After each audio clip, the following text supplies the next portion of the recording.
Welcome to Logical Logistics with your host, Joe Becht. Logical Logistics is your source for news, information, and best practices for all things logistics. Please enjoy.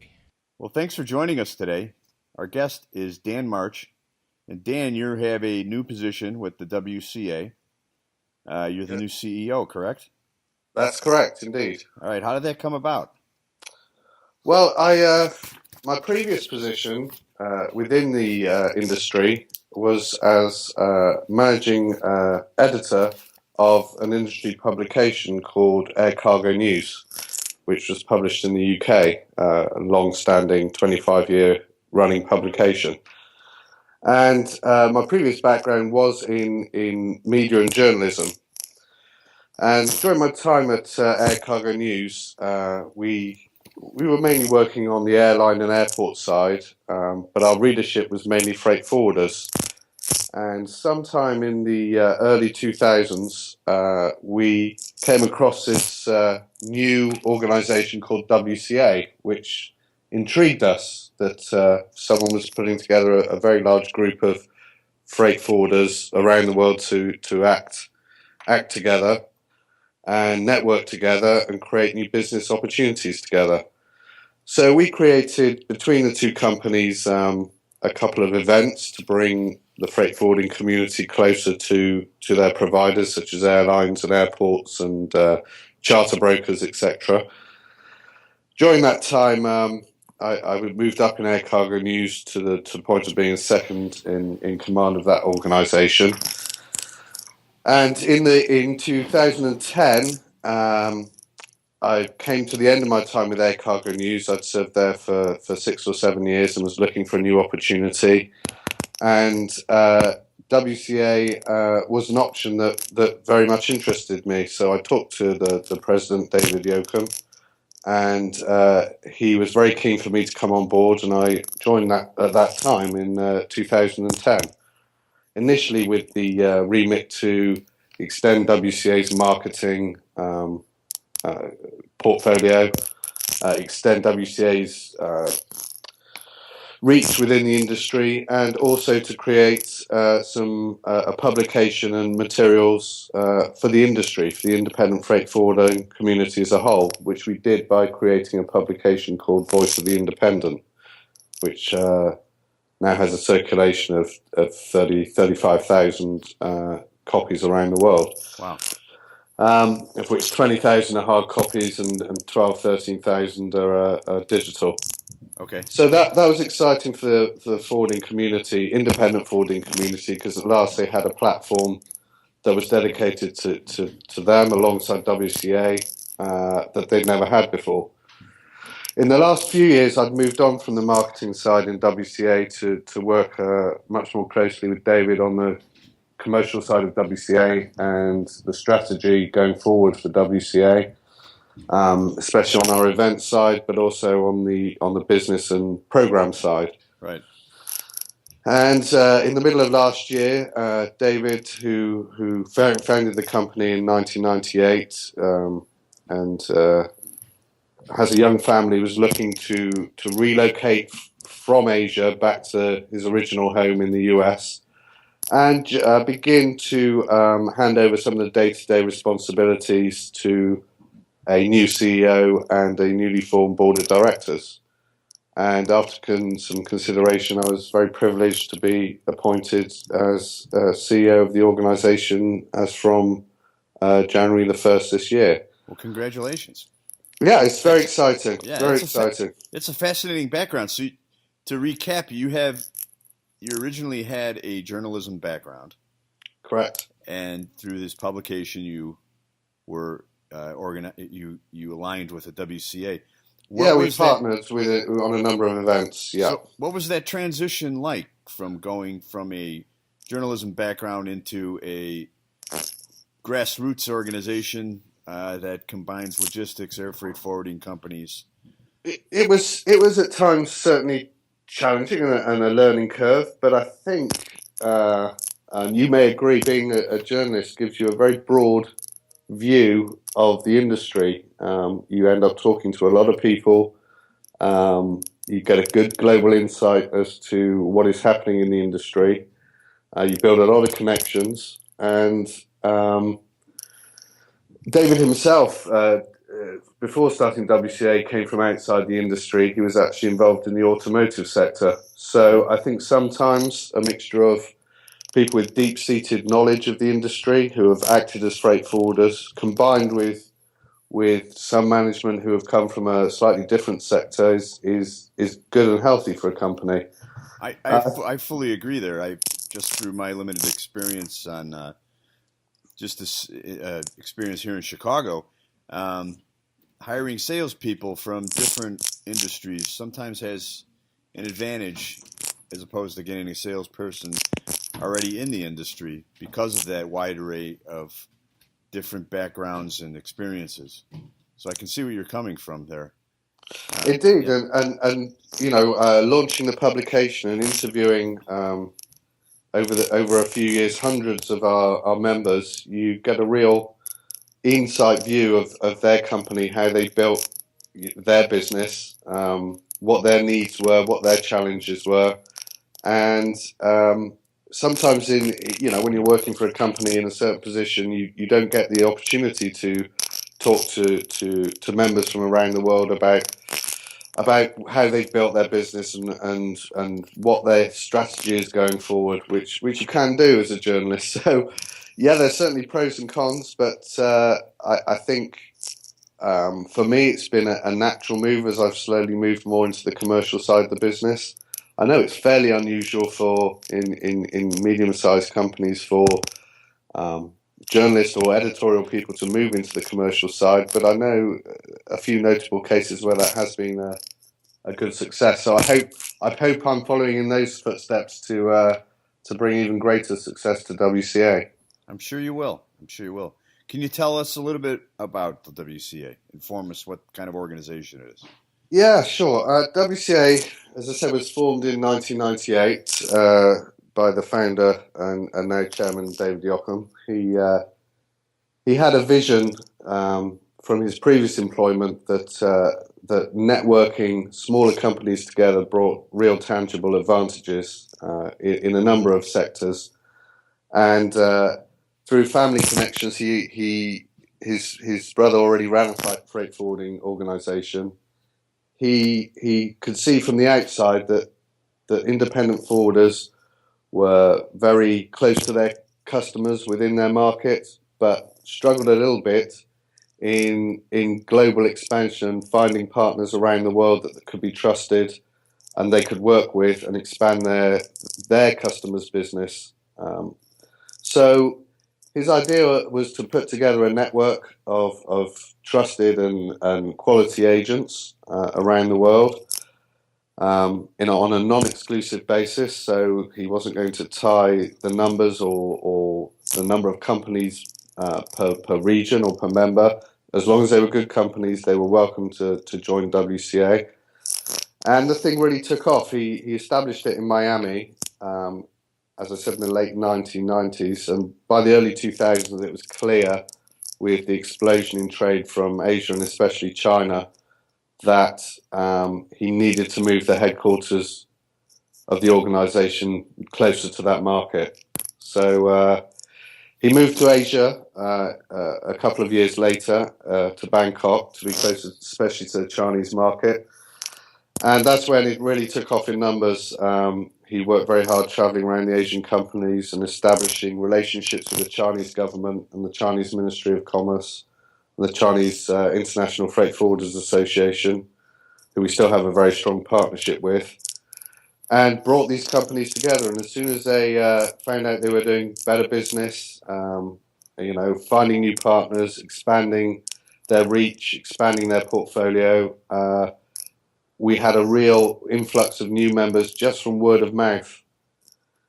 And as it's evolved, we've added a whole suite of different benefits and programs that directly benefit the members as part of their membership. There's no extra cost for these benefits. It's part of their package. For example, probably key for WCA is the financial protection we offer. So it allows any member in any part of the world to work with another member on a profit share, logistics move, with no fear, no financial exposure, because WCA guarantees the payments between the members up to $100,000 on a member-to-member basis. So it means if you're a freight forwarder in Chicago, Okay. and your client wants to open up a new export market in Nigeria, you Yes. probably may not have a partner in Nigeria. Right. You certainly don't want to take the financial risk of working with an unknown in Nigeria or any other part of the world. But some, Africa and South America maybe have higher risks than other parts. But wherever you work, you want to be secure. Just by knowing they're a member of WCA, you can work with any of our partners in Nigeria, knowing you are fully financially covered. Should there be a problem with the shipment, with the payments, or with, say, that company went bankrupt, you would be covered for your exposure. So it's a great scheme. We do pay out every year on the claims. Our members know that, so they know that it's not a white elephant. It's a real protection scheme. So is this a fee-based?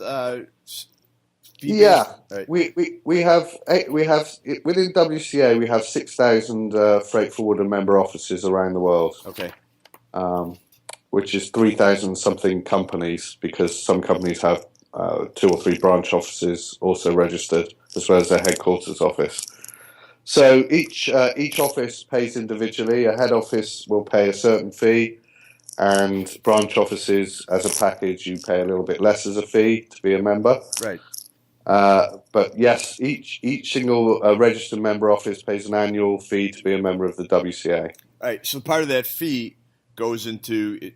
Would it be considered an escrow account to assure of the payment between two? We have a account that sits with. We promise to cover up to $2 million in claims in a rolling 12-month period. All right.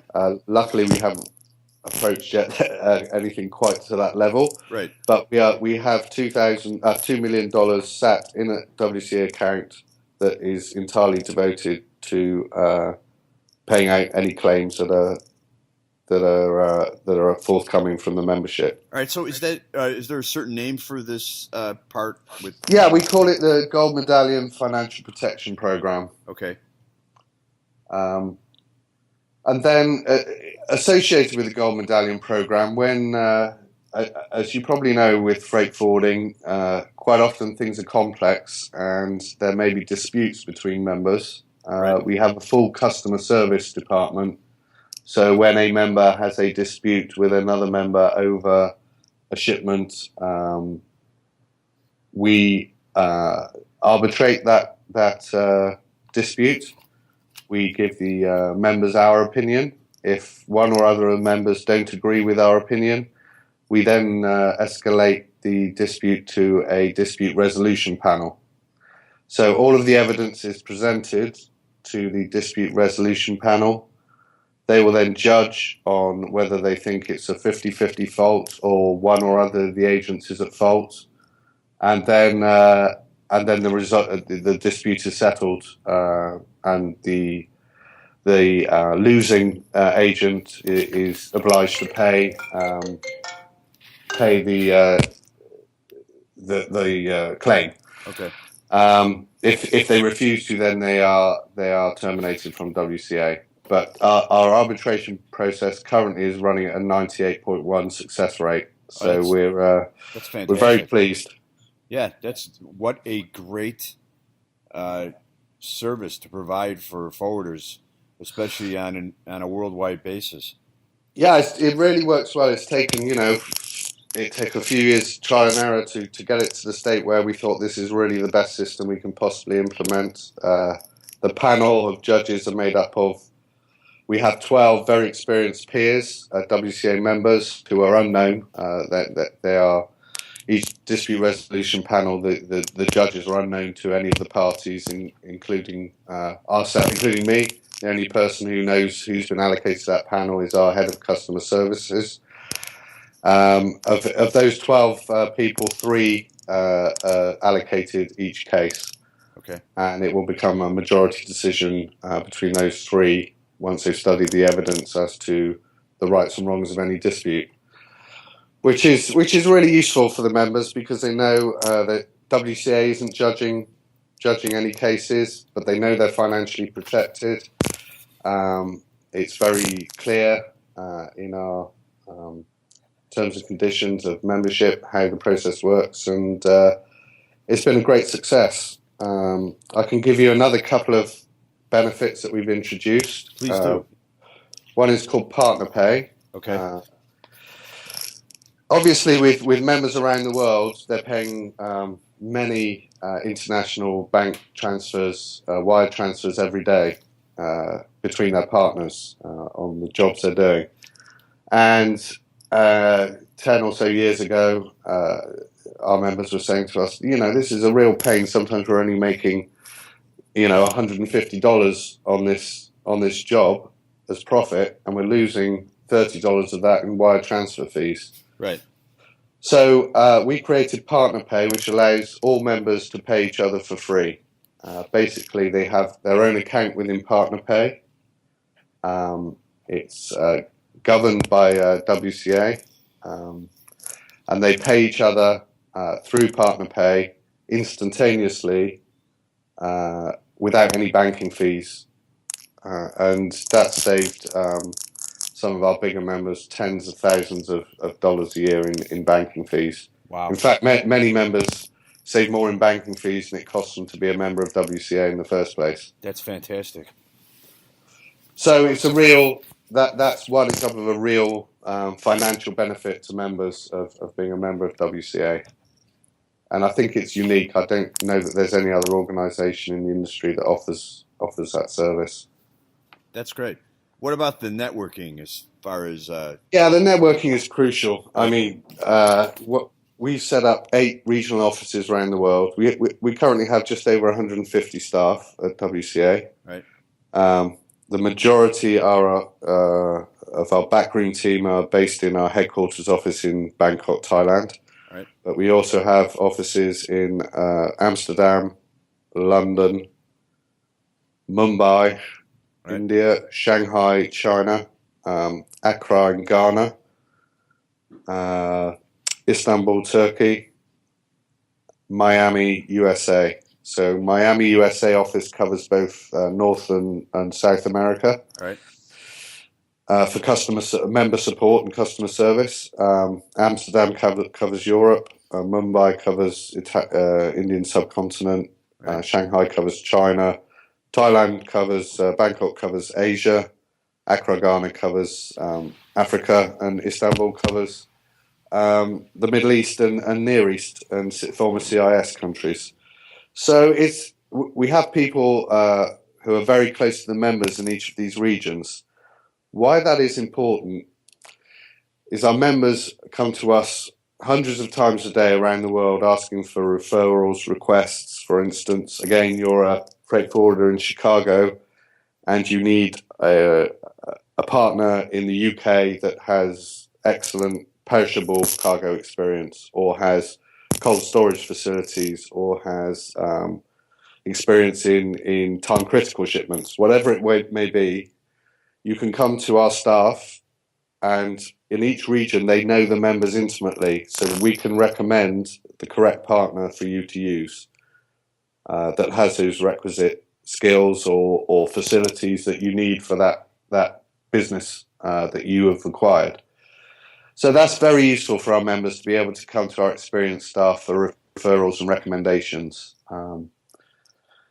Also within WCA, we hold some major events each year, and these are very crucial for our members. In March, we're holding our main conference week, Okay. which attracts 2,500 of our members as paying delegates to attend. And during that week, they conduct, at our last meeting, over 85,000 individual one-on-one pre-arranged meetings. We have developed our own software for meetings. So again, you're in Chicago, you're coming to our meeting. you wish to meet possible partner agents, say in India and in southern half of Africa, you can look up the delegate list of WCA members who are attending. You can pre-arrange all your meetings. They all come in half-hour segments, up to 8 meetings or 10 meetings a day. Okay. And it's literally speed dating for agents. You go in the morning. You pick up your meeting schedule. You have a half an hour meeting. The sound alarm sounds, and you move on to your next half an hour meeting. And why that's crucial is that for two reasons. It's the only chance they get to meet prospective new partners and drive new business. And they also get a chance to reinforce the relationships they've already built around the world with other partners. So you can just imagine how much time, money, expense, effort is saved rather than going to have to see your partners in 15 different countries, traveling around on a business trip that might take you 2 months or 2 or 3 months of the year you'll be traveling. You can meet all of your partners during 1 week on one flight, on one hotel booking, and get all of that business done in 6 or 7 days. Now, you said this takes place in March. Takes place in March, indeed. What are the dates and what's the location? It's from this year. It's from the 10th to 16th of March, and it's in Abu Dhabi, UAE. Okay. It's the first time we've taken it out of Asia. The previous 2 years were held in Hong Kong. After this year, we're moving to Singapore for a couple of years. There's not actually that many places around the world that can actually cater for a room and exhibition stands for 2,500 people, plus another room to lunch and feed and provide gala dinner for 2,500 people. So from the early days when we had a lot of options, when WCA was smaller, the world shrinks and we have 6 or 7 great venues around the world that we can use that meet our needs. It's going to be interesting the first time in Abu Dhabi. The attendance figures that we can measure compared to last year show that we're likely to have a record attendance at the meeting. And it's a hub. I mean, Dubai is now a global logistics hub, which is obviously half an hour, 40 minutes down the road from Abu Dhabi. Yeah. So we're hopeful of a very successful conference. Well, it sounds that like it's going to be with those numbers of attendance that you're quoting. It's truly amazing when you turn up and you see that many agents in one room, all conducting business in one-on-one meetings together. It's quite a sight. It really is. Yeah. It's and then the social networking events in the evening. We hold some gala dinners, and we're holding a desert safari this time. Our members tell us actually an equal amount of business is conducted at the evening social networking functions as it is in the day. I mean, they just spend the evening finding new partners and talking business, and it's quite a buzz. There's a lot of tired people at the end of the week, including our staff, because it's hard work. Yeah. Any other events during the year after March? Yeah, okay. Yeah. That's our main events. Okay. Within WCA, we have some specialist networks for various verticals within the industry. So we have a pharmaceutical network, a perishables network, a dangerous goods network, a relocations network, a projects network, and a time critical network. Oh, wow. So these separate networks are for specialists in those fields. Okay. The projects network has its own conference every year. It was held in Prague last year and attracts close to 200 members, specialist project forwarding members. And that's a specialist conference that really goes deep into the detail of the needs and expectations and business of the project forwarding industry. And And then we have the Specialist Logistics Fair, which brings some of the other specialist groups together in one location. We held it in Miami last year. That brings together the time-critical, perishables, and pharmaceutical networks. Will it be in Miami again this year? Or? No, the projects this year will be in Lisbon, Portugal, and the Specialist Network meeting will be in Prague, Czech Republic. Okay. Great. So those are two meetings we have dedicated to our specialist groups. We have one more important meeting this year, which is called the Sino International Conference. All right. That is held in partnership with the Chinese Ministry of Commerce and the Chinese Freight Forwarding Association. Okay. I think we're coming up to a decade of holding this event now. This is very much a China-dedicated event for agents that conduct business in China and also for Chinese agents. That attracts somewhere around 1,500, 14 to 1,500 delegates. Okay. We held it in Qingdao in northern China in 2015. 2016 will be in Shanghai. Okay. And this is, a fantastic showcase event for the very important market of China. As I said previously, David spent a huge amount of effort in the early days forging these relationships in China with the government and the government-owned forwarding association. And he actually appeared on a Chinese postage stamp and was named one of the 10 most influential logistics executives in China a few years ago. So that's the sort of influence we've managed to get in China. Yeah. And it's been great for our members, especially when China was opening up and it was a whole new world. People didn't know the Chinese business culture. They didn't know how to find the right partners in China. They could see these tremendous volumes of freight being generated, but penetrating the market for European or Western or American agents was never a simple task. And we like to think we managed to open a lot of doors for that trade by the efforts we made by visiting China on an almost fortnightly basis, our senior management over a number of years. I would have to say the evidence suggests that you definitely did. I think so. Yeah. China's now the engine of the world economically and certainly in terms of exports. And David was very quick to recognise that, and we're proud of what we've been able to bring to our members in terms of trade with China.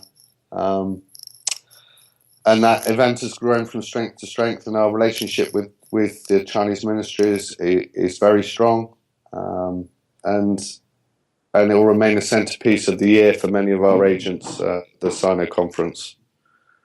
Oh, so we hold that in the fall, normally September, October each year. Now, what do you have any idea what the breakdown of what type of companies belong to the WCA? Is it weighted heavily towards Chinese companies just because of the sheer numbers? Or okay. I mean, yes, we do have a lot of Chinese members, but and as a single country, China is probably it is our biggest single country market. Right. But if you took Europe as a whole, we have more European members than we do China. Right. USA and North America is similar, just a little bit behind China. Where we've really succeeded, although they're smaller markets, is penetrating some of the harder to reach places of the world, like Africa and South America, and more extremities or more difficult locations in Asia. We're proud to say that we have members in I think now 189 or 190 countries, and 785 cities or ports around the world. So there's very few countries, and I think at the moment it's only the sanctioned countries that we don't have members in, and that's one thing for this year that will be very exciting. if things continue, will be the lifting of sanctions slowly with Iran will allow us to open up in that market. We're taking obviously a close eye on it and legal advice as to when, being a US owned company, you have to be careful and abide by the rules and the time scale they put in place for companies doing business with Iranian companies. But we're hopeful that sometime maybe towards the end of this year we can begin reaching out to good Iranian freight forwarding companies again. That would be, and the same goes with Cuba. Yeah, that was my next question. So the Iranian thing is a wonderful opportunity, and I was wondering is there something to be followed as far as what's happening in Cuba? Where are you at with the Cuban relationship? Well, with Cuba, we're following closely. We have an in-house attorney in our Bangkok office. He's following the situation closely, and again, we're hoping that sometime this year. Obviously, it's not a huge export market, although there may be a surge. I think when it fully opens of exports and imports into Cuba, but we will certainly, as soon as we are legally allowed to integrate Cuban freight forwarding companies or Cuban branch offices into our organization, we will do so.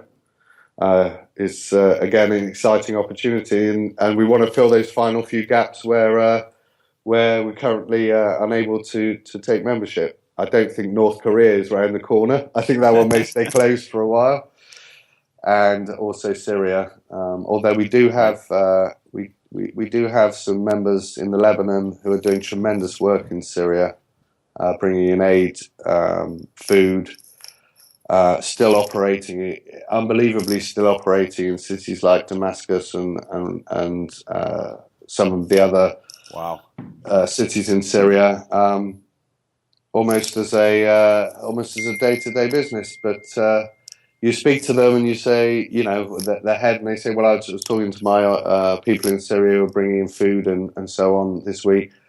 We couldn't speak for a while because there was a bombing and all the email lines were cut, but they're back on their phones now, so we can communicate with them. And that's just some of the sort of amazing work that our forwarders are doing. That is absolutely amazing. Yeah, it says so much for your organization just right there. So which leads me to my next question. Obviously, that's a huge challenge in that area. What other challenges do you see right now in the WCA and the international market as a whole? Well, there's a few years ago. I mean, we're secure in some ways now. A few years ago, 5, 6, 7 years ago, there were some pronouncements by the major multinational forwarders that maybe the days of the smaller regional and independent freight forwarders were coming to an end, and there would be a big consolidation over the next 5 years in the industry.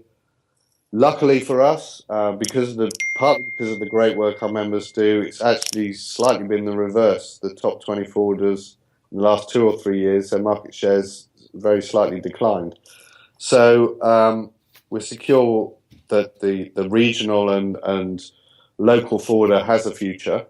But there are challenges at the moment, both geographically, I'm sure as you've seen in South America, especially Brazil, their economy is suffering at the moment with a big devaluation in the currency and some economic problems, and also with the fall in oil price and commodity prices affected a number of other South American countries quite drastically. So the good thing is we work with our members through these problems. So and before, when other members may suddenly be shying away from the market, thinking, this is a market that's suffering, I don't want to be involved, I could be exposed financially. They know that by working within the WCA organisation, that they're safe to work with our members in those markets.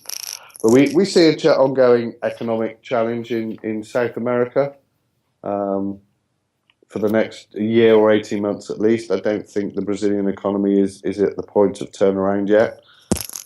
Other challenges, there's always the challenge of disruptive new technologies coming into the industry. Okay. I think, again, we're in the lucky position where being a little smaller than the big logistics providers, our members can be more nimble, can adjust to a changing technology environment very quickly. People are moving to very rapidly towards cloud-based systems and much greater connectivity, much greater track and traceability. And as that technology rapidly changes, big multi-million pound investments in your own in-house IT technology is becoming probably a less efficient way than taking modular important new technologies off the shelf of companies that can provide it at a very cost-effective rate. And can you give an example? Are we talking like a simple phone app? Anything from a phone app. I mean, if you take time to look, or you have time to look at the WCA website, you'll find something called Worldwide Information Network. Now, our big investment over the last 3 or 4 years has been in Worldwide Information Network. We've invested a number of $1 million into this system. And it is a cloud-based connectivity system for freight forwarders. It allows them to connect with each other, whatever in-house operating system they have, to allow the electronic flow of messages and documents. And it also allows full electronic messaging and document transfer with airlines using e-airway bill, which is being pushed heavily by IATA, and with the shipping lines also. So it's a modular system that offers, I think now 12 different aspects to win. Win air freight, win sea freight, win sea schedules, job orders, which is the member-to-member connection, a whole range of, and that includes Win Chat, which is an online application you can have on any of your devices, including your phone, that allows you to contact any of the Win users and message them and receive track and trace updates direct to your portable device of your shipments. And it also includes a quotes function, so you can electronically send out RFQs to partners, and it's all visible. And the days of faxing and emailing quotes and having a long email train where it's hard to track are going.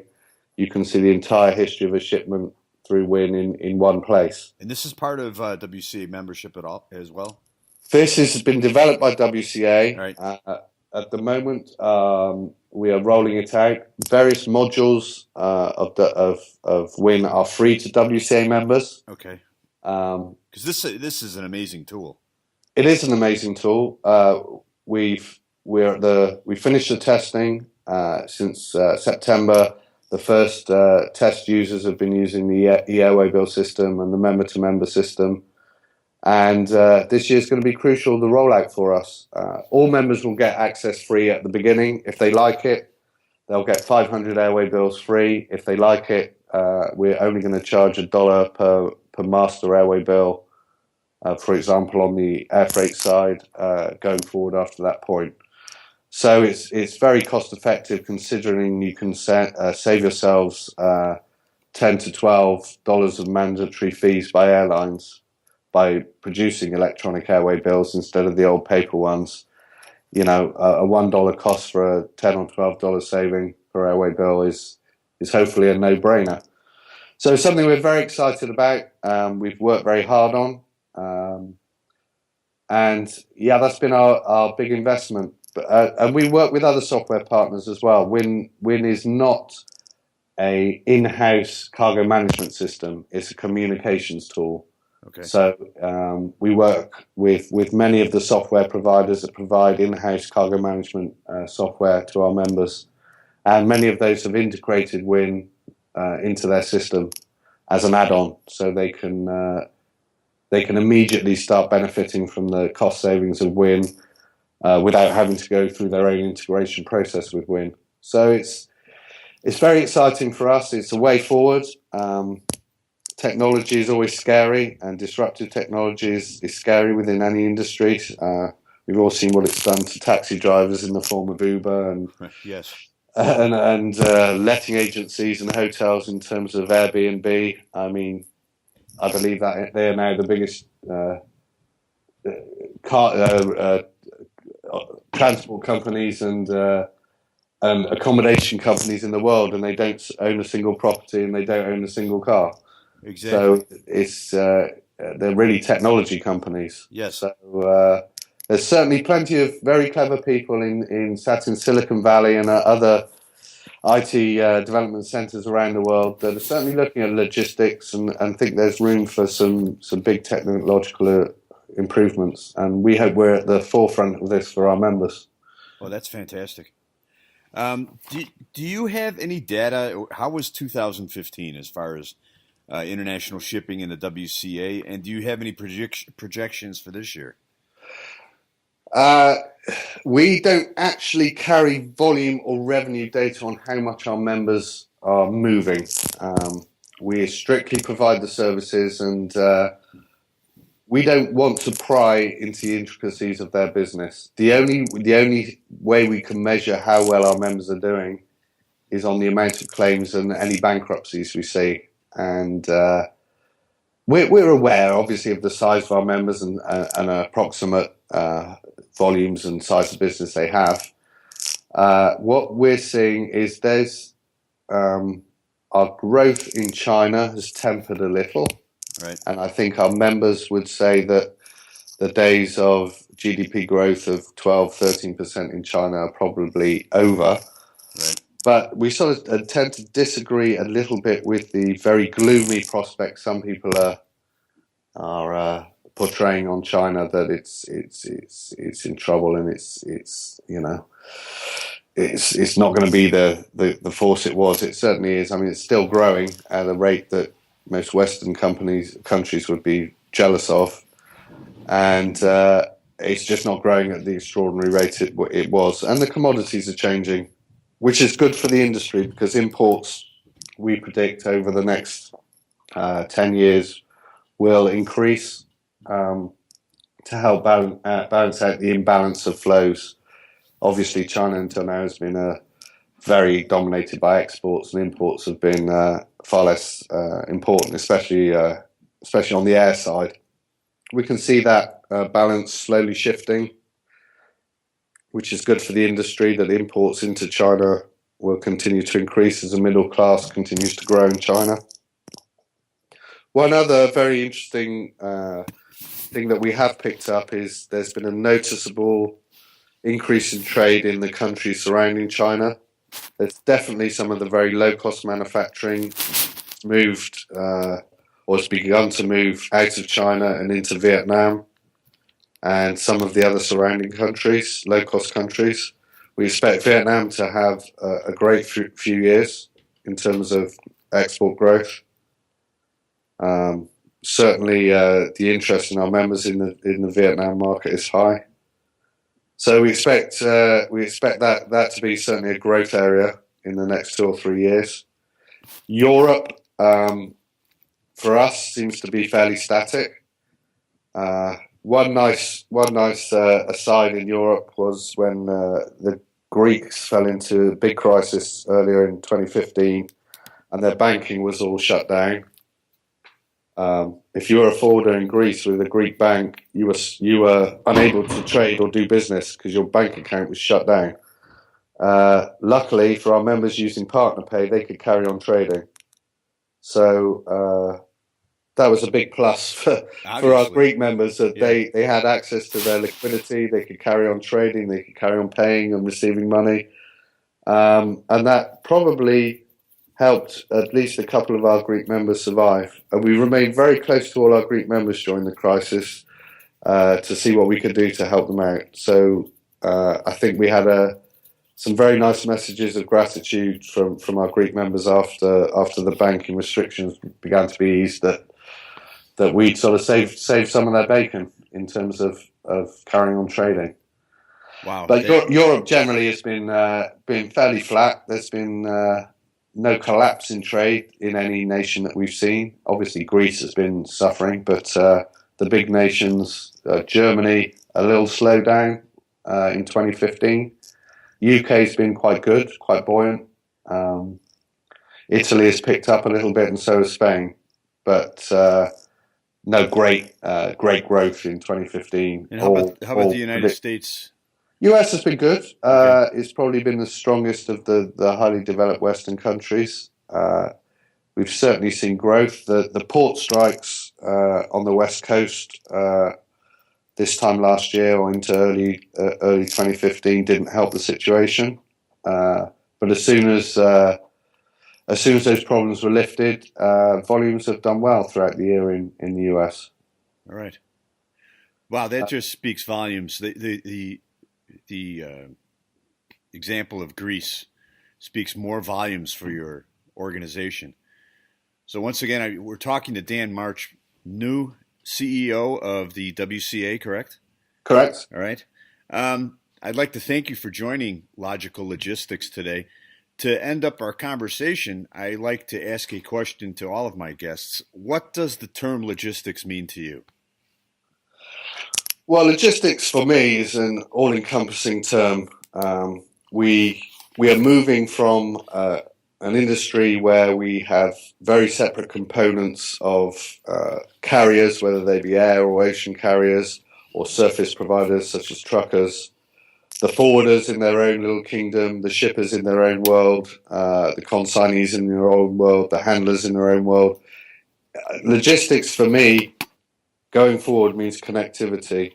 I think this whole supply chain now, there's a drive for efficiency, there's a drive for better communication, better information flows. And logistics to me is moving goods from one location to another in the most efficient, most beneficial way. And the only way we can achieve that is by all members of the logistics supply chain working in harmony. We have a way to go. Our members are certainly trying to play the part in creating the most efficient supply chains for their customers. But I think we're on the right path, and I think with some further direction from governing bodies, associations, and governments, there's a lot of work to do in customs to harmonise customs and to ease the burden of customs and the delays caused by customs. But I think logistics is at the same time a complex but very simple idea of moving a package or a consignment from one part of the world or one area to another in the most efficient way. And I think technology will play a big part in helping us achieve that. Well, thank you. Once again, we are with Dan March, CEO of the WCA. Dan, what's the best way a company can find the WCA and eventually join the WCA? If you're a freight forwarder and you've been you do international business with other forwarders, you can contact us directly to our regional customer service departments. You'll find all the details on our website, which is www.wcaworld.com. There you'll find all the contact information, the benefits information, and a member application form. And you'll even be able to see every company around the world and look up every member on it. We don't hide it. It's all on our website. So anyone who has an interest in WCA, I advise to go to our website and have a look around and see if it's going to be of benefit to you. And once again, that's www.wcaworld.com, correct? Correct. All right. Well, I'd like to thank you for joining us today. It's really been a pleasure. And it really is, aside from being extremely interesting, it brings a lot of hope towards you hear a lot of negative of what's happening in the world today. But an organization like yours, it shows that companies are coming together, countries are coming together and doing business with each other. So it's just been a pleasure talking to you and your organization. Same for me. Thanks very much for your time, Joe. All right. Well, thank you. Click the subscribe button for new videos every week and download us and review us on iTunes. Visit www.beslogistics.net for more logistics, transportation, and warehousing resources. Thanks for watching.